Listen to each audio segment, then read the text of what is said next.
Here's someone many in Bermuda may not know by proximity, but her fight mirrors ours. Viola Desmond. In 1946 in Nova Scotia, Desmond sat in a main floor seat reserved for white patrons and refused to move. She was arrested, later pardoned, and her stand became a rally point for Canadian civil rights. In 2018, she appeared on Canada's $10, the first Black Canadian and the first Canadian woman, other than the Queen, on a regular circulated banknote.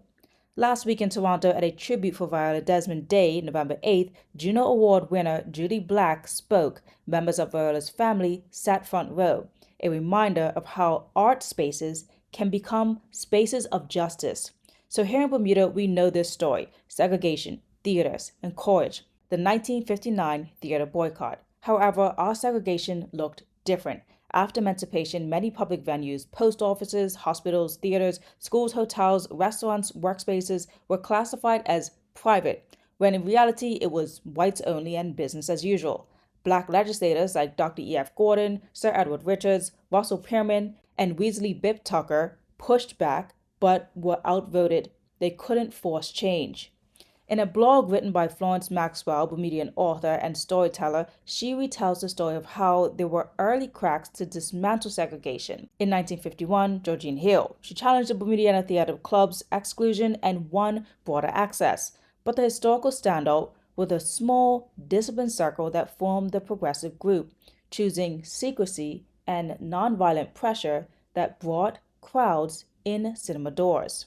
Within 2 weeks, hotels and restaurants dropped their color bars, and the theaters followed. On July 2nd of 1959, desegregation began. The identities of the progressive group stayed hidden for decades, nearly 40 years, and they were later revealed in the documentary When Voices Rise. Having grown up in Canada, I had never seen water that color or sand, real sand, coral sand.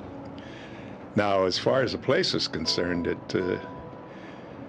it was unlike Montreal in many respects. There was, first thing I was aware of is the racial segregation. It hit you like a very soft punch, but still, it was palpable. And in the documentary, some progressive group members had traveled to Canada and expressed far less segregation. They could simply walk into theaters.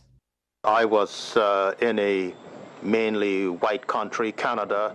I mean, I was able to, I faced far less segregation over there in Canada. I was not, I could sit anywhere in a theater. I could go to the best restaurant, and I mean, I didn't face any of the kind of discrimination and that sort of thing that I found in my own home country.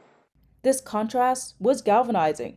How can I be more free in another country than my own? That realization helped push the movement back in Bermuda. And while history has many threads, it matters that Canada's climate had been shaped by the acts of people like Viola Desmond, proof that refusal and reform could move institutions. So Viola's stand, well, technically her seating, helped shape a climate where walking through a door was possible. Bermuda's young people turned that possibility into a movement. Change doesn't stop at borders. You never know what quiet act, whether it be sitting, staying, or speaking, can ripple toward a new venture for someone else and just help that person move the line in another country.